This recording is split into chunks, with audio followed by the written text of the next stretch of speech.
Welcome to the Holistic Health Bites podcast. I'm your host, Andrea Nicholson, crime scene investigator turned functional health investigator. This podcast is here to share bite-sized episodes and unique interviews on a wide variety of health topics to empower, enlighten, and educate you to live your best, most vibrant life. Disclaimer: all information you hear on this podcast is for information only and constitutes individual opinions of the person speaking. This should not be taken as medical advice. Being a listener of this show does not initiate a practitioner-client relationship between you and the hosts or panelists on this show.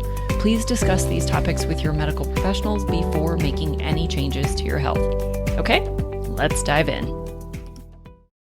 Welcome back to the Holistic Health Bites podcast. Today, we're going to have a fun conversation around kind of self-love and the side that's more like the emotional and self-care side of things as you are approaching your health journey. So I'm welcomed with special guest Thais Harris. Welcome.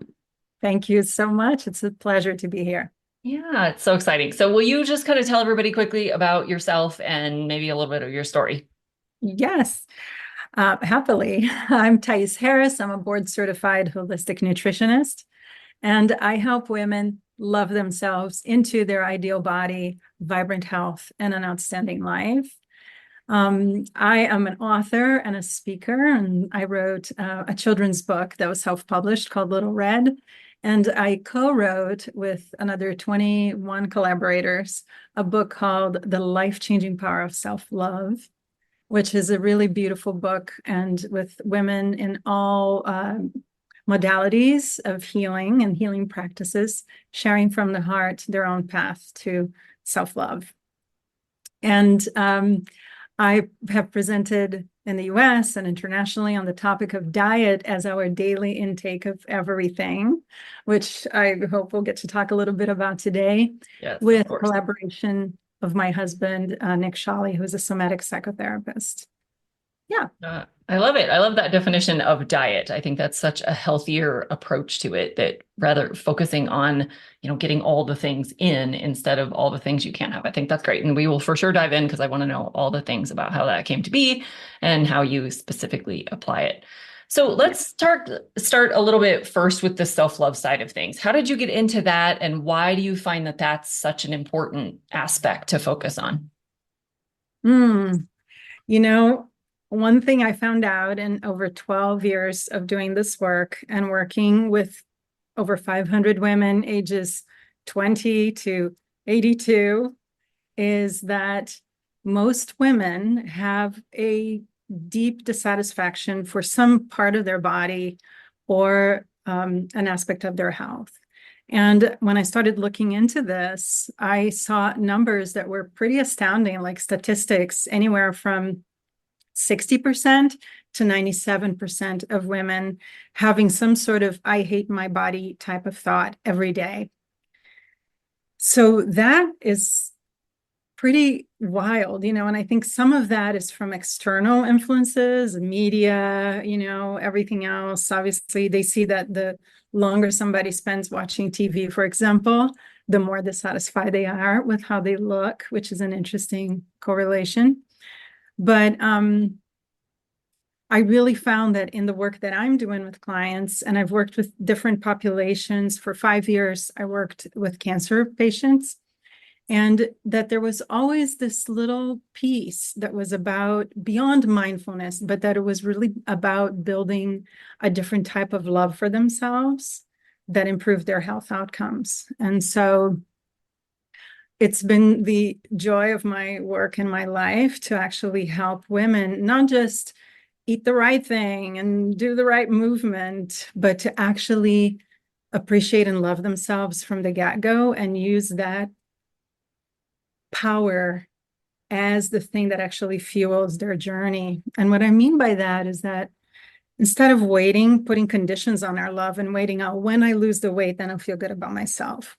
When I, get stronger, I'll be happy. When I, this, then that, we start actually working with strategies that include breathing, meditation, visualization, so that they can connect with the version of themselves that's already there, with all the reasons why they are already amazing and worthy of their own unconditional love. And it changes the journey because now they're not doing things because I said so, or because their doctor said so, or because they need to punish themselves because they ate the dessert and now, oh my God, like the decisions they make are not coming from that place. They're coming from a place of care and deep appreciation. And yeah. I love it. So there's a lot of terms in this space that maybe get a little confusing. So can we just talk a little bit about like self-love versus self-esteem versus self-acceptance and like, what the differences are and why they're different? They all sound so similar. So it's interesting. There's been so many books in these topics. A really good one is called The Body is Not an Apology. And she explores a lot of like self-acceptance specifically. And so I'm going to get into that. And then one of my teachers that I learned so much from is Tara Brach. And she's a meditation teacher, mindfulness. And she talks a lot about self-esteem, right? And self-respect. And so I love bringing all that together because I believe that self-love is like the umbrella that holds all of those pieces. And that when we can create practices so that self-love becomes a daily practice, it's not just, oh, I love myself. Of course I love myself. Okay, I'm done. It's like, no, every day there's some curves that get, that show up along the road that makes us question that love, or that even catching a reflection in the mirror and going, ugh, or like, oh, I look horrible, or looking at a photo, and going, oh, my thighs look so big, or delete this photo, right? Sometimes our first instinct is to want to delete it because we see something about ourselves that we really dislike. If we start working on cultivating self-love as a daily practice, we start changing those patterns. And that increases naturally our self-esteem because now we're, feeling the love very much like the love we feel for our best friend or for our partner or for our child, where it's like, it doesn't matter. They may do things that they get frustrated about that we find are cute, adorable, whatever. What happens when we cultivate that self-love, we start having those moments with ourselves, and forgiveness comes quicker and the self-acceptance comes quicker.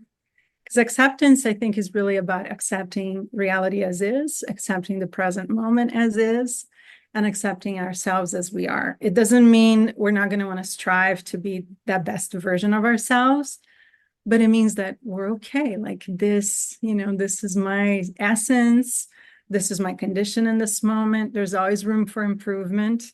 And then self-esteem, I think, is what helps us go, oh, I'm going to take that next step. And then I'm going to take the next big leap. And then, but the definition, I feel like self-love is the big umbrella that then holds the self-esteem, which is the building blocks. Self-esteem can also sometimes come as external validation, right? If some of us build our self-esteem based on things that we've done, accomplished, have been part of, or have received sort of kudos for. And those are all fine too. It doesn't need to be only internal. But I think the internal piece is the love. And then the acceptance comes from some of that mindfulness and being in the present moment, and being okay with reality, not wishing it was different. Yeah, I think that's a great definition. And I would agree. I think self-love is kind of that place that we all want to get to, where we're just really in love with our lives, our bodies, our characteristics, our personality, just all the things. And yeah, acceptance almost sounds in some ways a little bit defeating. Like you just have to accept where you're at and it is what it is and you can't change it, which is not at all what it actually means. But I think that that's the first thing that pops in my head when I hear of acceptance is just like, yep, this is me. It is what it is. Yeah. And so that almost like defeats you from wanting to strive for more. And I think we should always be striving for more, no matter where you're at. Even if you do have really great self-love, you can still always improve. You can still always, notch up a level. There's just always, growth that can happen. And so I think looking at it from that lens of true self-love is really valuable because then you can see, because I love myself, because I love my body, because I love my life, I want it to be better. I want to share it with more people. I want it to be bigger and out there. And I think that's a great way to look at it. Yeah, so much so that, there was a book called If the Buddha Came to Dinner by Sophia Hale Schatz. I believe it's Hale, not Hale. So I hope I'm saying that right. But she used to talk to her groups of people that she would work with. And she would ask, who's the person you most admire in the world? And imagine they're coming over for dinner. And so in her case, the Buddha, it could be Elvis, it could be, whoever, Oprah. And they're coming to dinner. And her question was, well, how would you set your table? What food would you make for them? Would you just go to the corner store and grab some like boxed items, and throw them together? Or would you like put something together with a lot of love?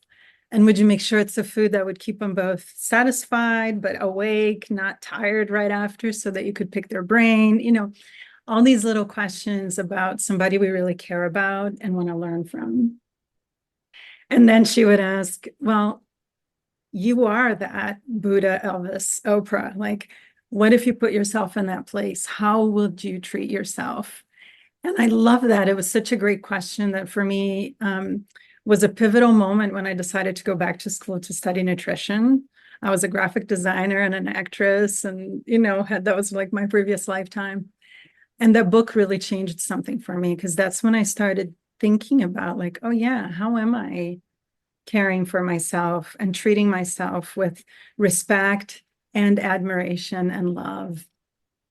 And then a few years down the road, I had a skin cancer, and it manifested as this big black mole right in the middle of my face. And I could not see it, right? It was every day, every glimpse in the mirror. And I started noticing that little voice that just went, ugh. There was disgust, there was fear. What did this mean? My dad had died of a very aggressive cancer. And so having even an unrelated thing that was happening on my skin just felt like I could feel myself going into worst case scenario of like, what if this is just one of many? And so I had to actively create a path to quiet those voices down, to sort of remove, because I was noticing how much stress that was creating in my body. It's funny, even talking about it now, I'm like, oh yeah, there's all this like, and there are so many things that happen biologically when we are beating ourselves up or feeling the sense of disgust or going into the I never get it right, or I always do it wrong, or any of those aggressive, sort of violent, some people might not think they're violent, but they're aggressive thoughts towards ourselves. And our bodies recognize that as stress as much as if our boss was yelling at us or, the good old tiger running after us. And so there's a whole cascade of inflammation. I mean, our vagus nerve is affected, our breaths are affected, our hormones. I mean, the list goes on. That if we can stop those thoughts, if we can stop that notion of disgust or self-loathing, stop that in its track, replace that with a loving thought or a loving mantra or a loving activity, then we're doing ourselves a great service. And then instead of putting obstacles in our healing journey, we're actually clearing the path. Because, and I've heard this said many times before, we can't heal a body we hate, Yes. right? 100%. And we also can't really be in like an angry, spiteful, disgusting place if we're in a place of gratitude. Like just being in the place of gratitude for your body, for your life, for your health, for your family, for your friends, for your environment, for the country you live in, whatever. Mm-hmm. It like makes the hate go away, even if just for a moment. But the longer you can stay in that place of gratitude, the less you'll be in all those stressed out states. So I think that's a powerful message as well. Yeah, that's so big. And I think, a lot of people, because thankfully the message about gratitude has gone around, people are like, oh, I do a thing where I say 3 things I'm grateful for before meals, or maybe they do that before bed when they wake up. All wonderful. And often people are finding things outside themselves they're grateful for. So one of my reminders to my clients and my audience is always include something about yourself. When I do a guided breathing exercise with my clients at the beginning of sessions, just to put us into that space of appreciation and love and really visualizing all that we can be. And I always, when we have hand in the heart, which is actually, the body recognizes this as a hug. And it's amazing, like we can hug ourselves. And hugging usually releases oxytocin, which is the hormone of love and belonging, right? And so we can actually do that for ourselves on a daily basis, just like, oof, I'm here, I belong. There's so many mantras that people can say, put a little sticky note on their mirror if that helps, if they're really trying to do this. Okay, I'm going to engage with this as a daily practice. There are no side effects. It's free. And watch where it goes. You do that for 2 weeks. Louise Hay has a book, something around, mirror work, change your life in 21 days. I might be slightly misquoting the subtitle, but it's something where people can really see improvement in how they act. And works of like Joe Dispenza, that's so much about like, oh, our thoughts really create our reality. You start loving yourself and doing the daily practices, whether it's the sticky note or hand on the heart, and you have some sort of gratitude, your whole body believes it too, right? And we start making choices that are a little bit different and come from a different place and are a little bit better. And even the thing that I love working with people on is to really listen to their bodies, because there are so many diets and there are so many things that people are sharing on social media and everywhere else, like do this or do that. And I think we always have to ask ourselves, is this right for me? Even my own advice to my clients, I go, is this working? How do you feel after eating or after doing certain movements? Anyway, yeah, there's a lot there. Yeah, for sure. And I would love to dive in a little bit deeper into maybe some of the practices that you do kind of teach or tell people to lean into. What are some things that people can start doing to get more into this place of truly self-love? So when I had the mole that I mentioned, I gave it a name. I called it squammy because it was a squamous cell carcinoma. And I had to find a way to relate to it, because I was like, it's here for a reason. Maybe it has a story to tell me or something to ask me. I don't know. And so there was part of the first step for me was that acceptance and the self-acceptance. And this is reality right now. Okay, how do I get the most out of it? And I started going to the mirror and focusing on my eyes, like looking deep into my eyes and saying a positive message. And so some days that was just, good morning, Thais, because that's all I could muster. Some days it was, I love you. I really, really love you. Some days it was my skin is healing every day. So I would just sort of try to override that. And I combined that with something I had heard while I was working at Ceres Community Project, where we were serving cancer patients. It was a nonprofit that I worked for. I met an oncologist who said that part of his success he attributed to this work that he did with his clients who were kids. He was a pediatric oncologist, where he would suggest that they would take these deep breaths into their belly and imagine this light growing. And then they would ask them to beam that light into the spot where they were getting treatment. And so very much like a lightsaber.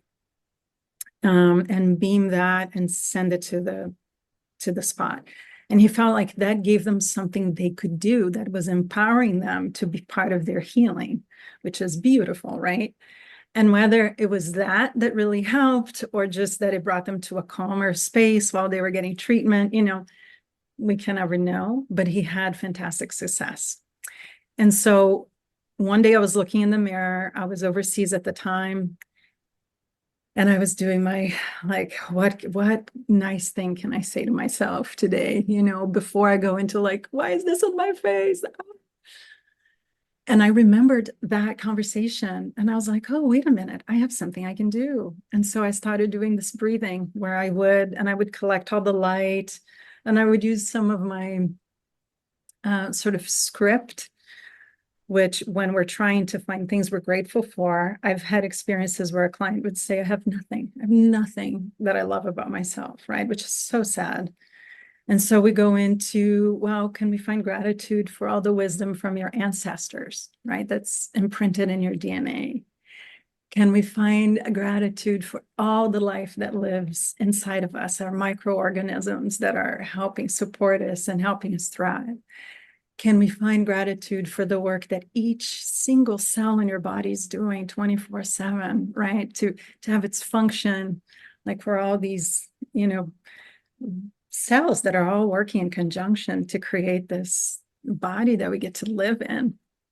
So then people start finding like things, oh yeah, like they can be grateful for that, that's separate from story, right? That's just, and so I started collecting that light and feeling that gratitude and just calling in the wisdom of my ancestors and all of the different things and the power of my microbiome. And I started shooting this laser beam to that spot. I did that for 2 weeks. I was using some oils too. And the little thing popped out of my hand. And it looked like nothing had ever been on my skin. Wow. At that time, I had set up an appointment with a surgeon because I didn't know this was going to happen.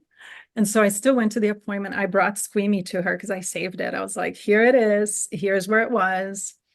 And she was amazed. She's like, wow, it's not very conspicuous, meaning like I can't see with her dermatoscope. She couldn't see, the weird cells on my skin.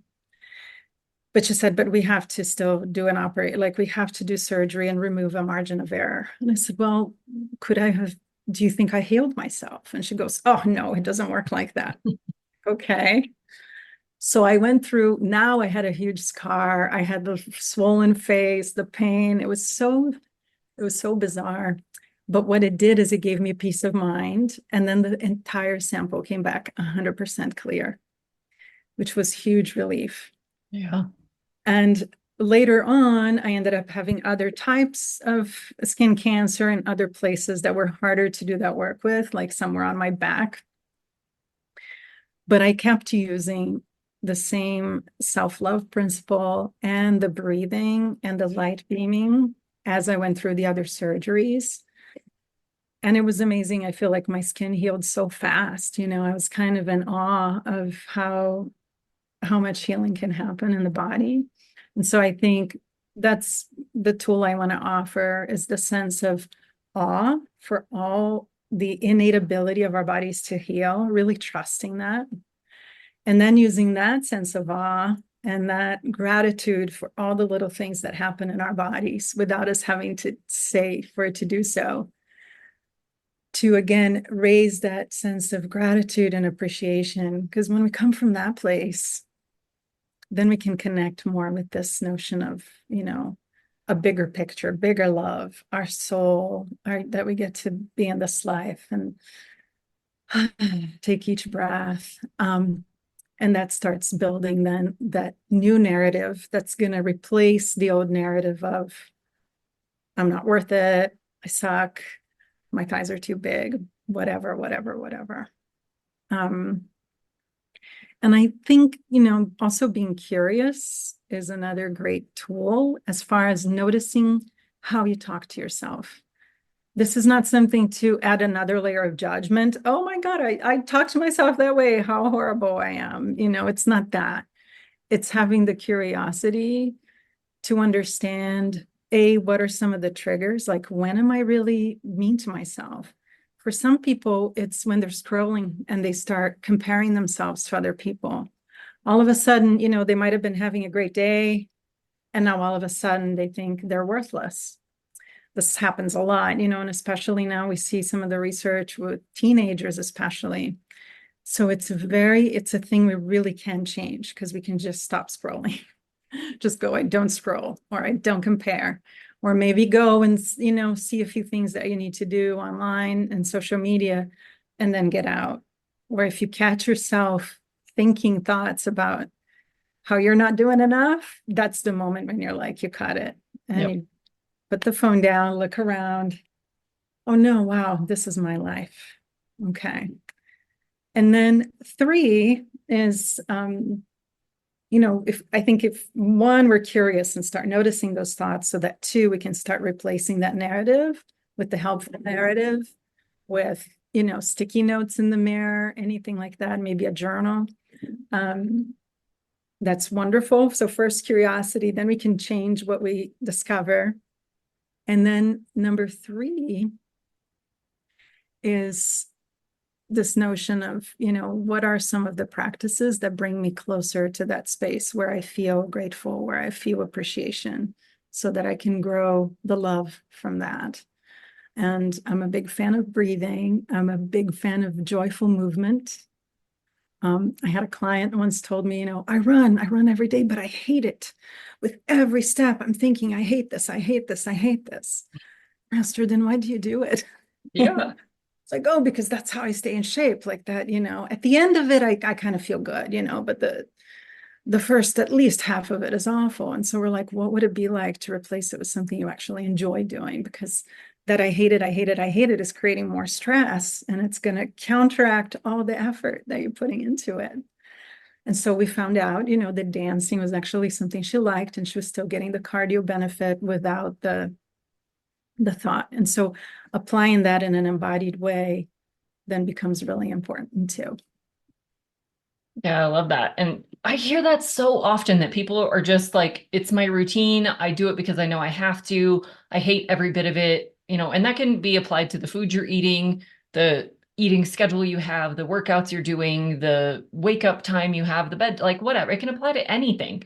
If you're doing something simply because you think you have to and you hate it, you're for sure not going to get the same benefits. So I think that's really something that we all need to look at with our entire life. We need to look at all the things we're doing and assess, why is this working for me? Do I like it? Do I hate it? Is it actually getting me the results I want? Where are we going with this? And lean much more into the things that bring you joy, that actually help you, that make you feel better, that make you feel good, that make you like yourself, that make you like your life. Stop doing the things that you hate Yes. doing. It sounds so logical when you hear it in someone else's story where you're like, well, I can tell you what to do, but it's sometimes really hard to find those things in ourselves. I love the phrase, you can't see the picture from inside the frame.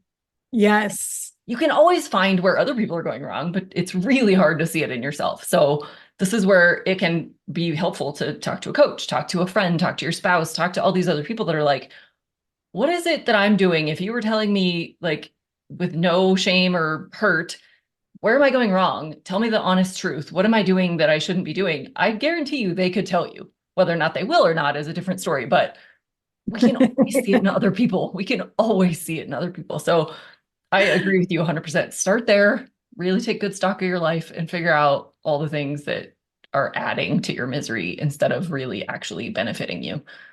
Yes. And I think, So like, oh, go ahead, you're please. good. Go ahead.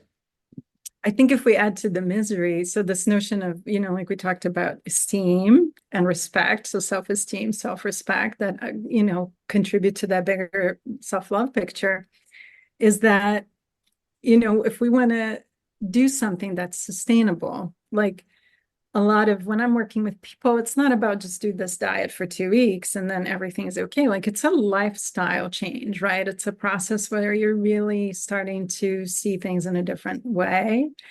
And then you start behaving in a different way so that then your habits, everything is contributing to your life. When we add misery to that, people don't tend to stick as long. And so then you have short-lived benefits, from whatever new thing you're attempting, because it feels awful and it feels too restrictive or too out there. And I feel like for some of the people that actually get to do it for a long time while hating it, um, it's really important to then explore, like, why, is there a sense of punishment that's in there? Because I think some of us actually grew up believing that to be healthy, you had to suffer. To be thin, you had to eat icky food. To be, there's so many beliefs that people and myself come into this work with that is really important to look at. And that's why I love techniques like EFT, emotional freedom technique, tapping, because sometimes it can uncover some of these weird messages and beliefs that are actually running in the background and stop us from making real progress. Yeah. Yeah, I think that's a powerful message. And I do think that that is a common underlying belief. People probably aren't aware of it, but that they really do feel like it has to be a misery process. You have to be hungry all the time to lose weight. You have to hate your food. It has to taste like cardboard and like all of these things. We have to hate our workouts or, and even though we may not be conscious of those decisions, it almost feels like if you're actually enjoying the process, that it can't possibly be working. Which is, again, so counter, but I think that's our whole diet culture has, given us all these false beliefs and all of these, it's going to be really hard and you just have to kind of grit and bear your way through it. And I just think it's all the wrong messaging that we've all been fed. And there's such a better, happier, more positive, easier, loving way to go through it. And so I love your acronym, and I want to kind of, pivot more into that, the diet definition that you have, because I think that feeds directly into this, that it's all about what you're giving to your body, not what you're suffering through. Right. It's so true, and I think diet as a daily intake of everything, it really came from collaborating with my husband. He's a somatic psychotherapist, and often we would be talking about how much he would see in his clients, how much food was influencing their state of mind, And of course, I also see that with my clients, food influencing their state of mind and their state of mind influencing their food choices. And it's the cycle. And so I love working when I work with people one-on-one. It's a minimum of a 3-month commitment because we focus on gut, heart, and mind, and nutrients for those, and how to work with those and optimize those and align those so that people feel more whole.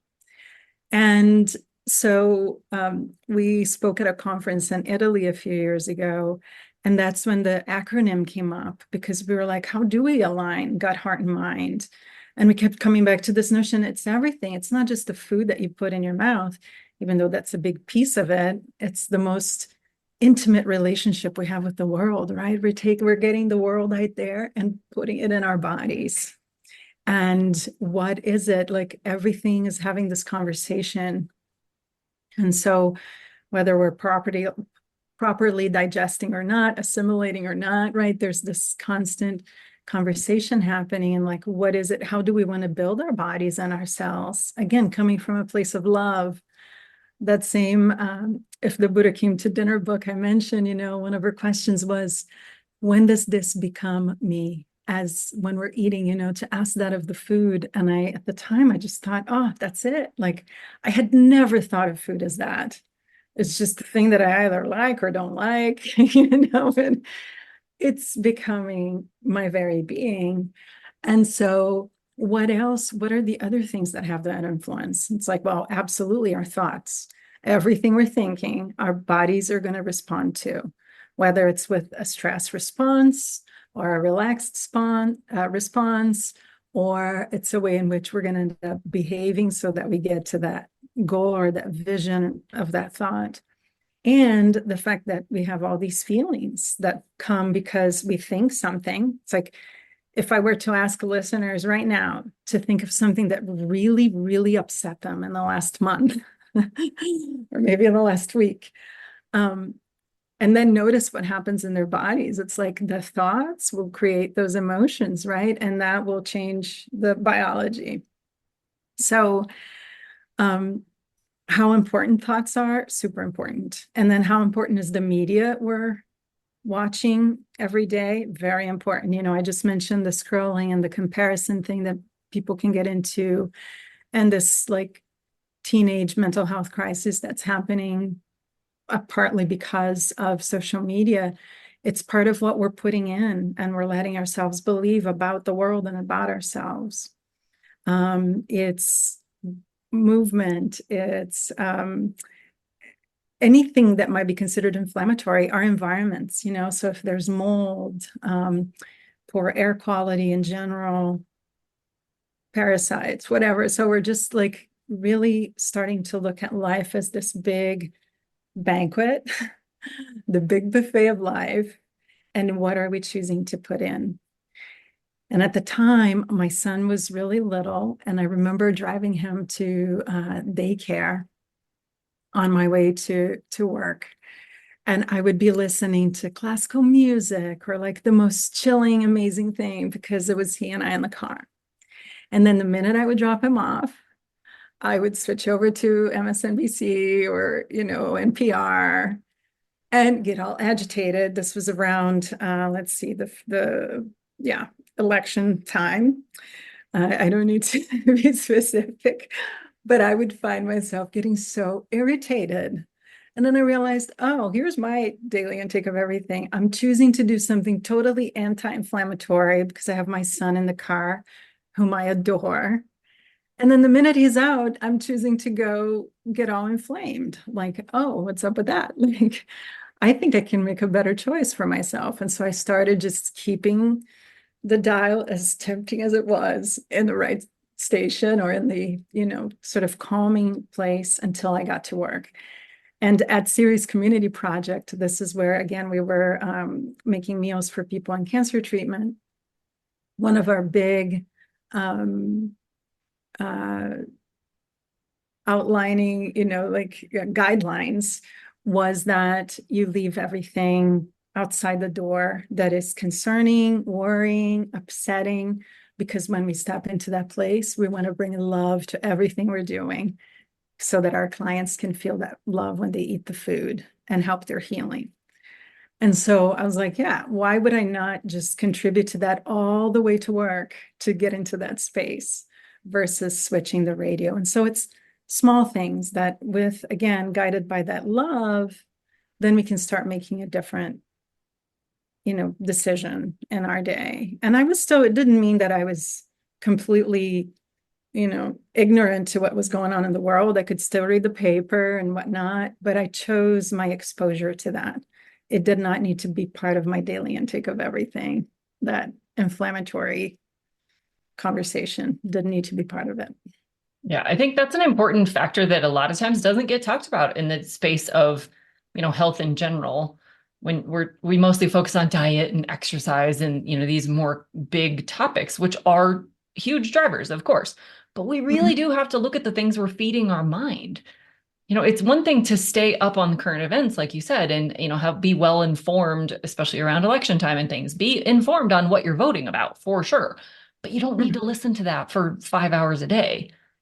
You just need the facts, you need the details, and you can be done. You don't need to listen to 15 different people talk about it. You don't need to hear about all the arguments and debates and all the things. Just get your facts and get out. You can make your decision on way less information, I promise you. And so we really do need to look at this. And it's not just news, it's not just social media, but it's also TV shows you're watching. If you're constantly watching marriages being broken up and adultery happening and child abuse happening and murder and like all these horrible things that are entertaining from a TV standpoint, you're still flooding your mind with that's reality. That's what happens in the real world. Everybody gets divorced. Everybody cheats on everybody. Everybody gets abused. Everybody gets talked down to. Everybody gets all these things. And that's not true. That's not actually what's happening in the real world, or at least not every day, all the time to everyone. And so no, really it's what creates drama. Yes. Right. It's not that we can't watch those things. I'm just as guilty as the next person of watching stupid TV that's, definitely not feeding my mind, definitely not enlightening my path. We're all guilty of it, and that's fine. But we do need to look at how much of that and what is it making us do. If you're binge watching your favorite show and it makes you snack more, if it makes you all that negative self-talk, if it makes you be more lazy instead of getting your workout in, if it whatever, if it's influencing your behaviors in a way that is not in line with your goals, you have to take a good hard look at it and see, is this really what I should be prioritizing in my life? Or can I cut back on it at least? Like, I think this is a good, important topic to talk about, that it's not just about what you're literally feeding yourself, but it's also your thoughts, the things that influence your mind, the people you hang out with, the places you go. It's all of Mhm. these things. We really have to look at all of it. Yeah, so much so. And it's interesting. Like I know people who like don't smoke, right? Are very proud of, say, certain aspects of their health, but they might always be hanging out with people who do. And it's like, great, you can still have your friends, but how much time do you want to spend in, say, the smoky environment, right? And so that can be just a um, metaphor for other things that we're doing, or like we're putting ourselves in a smoky room. Like, how do we get out of it, right? Because we wouldn't choose that smoke otherwise. So we can use that for a number of different areas of our life. And absolutely what you said about TV shows, so much so that they can start eroding our belief in like the goodness of people, right? If we're always watching the really difficult things. And it doesn't mean that we're going to get out of touch with reality. I mean, there is plenty of horrible things happening in the world, but we don't need to keep re-traumatizing ourselves every day by watching it, because it has a cost. It has a cost in our bodies. Like that's, I think, the biggest thing for me. Self-love used to be the little thing that I would like, kind of put into my work, so into everything I did, but it was never something I claimed of like, we're gonna, deepen or cultivate self-love. So I always thought, well, that's kind of a soft sell. Like people already think, well, but I do love myself, and often people I work with, like they're coming to me because they want to improve, they want to get better. They're already successful in many aspects of their lives and they want to get their body dialed in, or maybe they have um, a new lab that showed numbers kind of off. So they're really motivated to make changes. And I would just, the self-love is a little piece of it. But what I realize more and more is like how central that is and how important that is to any work that we, decide to do in the world. And how bringing it back to biology is that when there's an absence of that, and we do go into the negative spirals of beating ourselves up. I mean, how many times I myself have lost sleep over thinking like, oh, I shouldn't have said that. Oh, and I should have done this. Oh, I should have done that differently. Or, oh, how stupid did I, blah, blah, blah. That kind of communication with ourselves creates so much unease. And like I said, it will interfere with our immune system. It'll interfere with our hormones, our neurotransmitters. I mean, GABA and dopamine and serotonin all get affected when we give into those negative thoughts. And so how do we replace that? Self-love. Like, again, as a daily practice, not something we just take for granted, but little things, little tools that we can use every day so that it becomes more second nature not to go into those trains of thought. Yeah, it definitely is an ongoing practice. And I can see that there's a lot of tools and tips and tricks and things that people can, kind of implement into their life to make this a routine. And I know that's a lot of the work that you do with your clients. So if people are interested in learning more about you and your work and how to do all the things that you specialize in, how is the best place for them to reach you?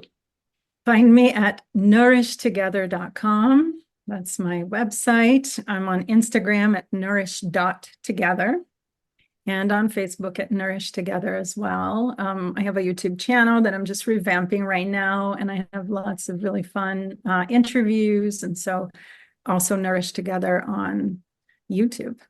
Love it. Love it. So easy to remember. It's the same everywhere with the exception of a couple dots here and there, but awesome. Super easy to find you. And yeah, I hope if everyone out there is really, if you feel like you're maybe stuck or that this is your pattern, that you're stuck in negative thoughts or constantly self-loathing these kinds of behaviors, for sure, if that's you, reach out, get some help.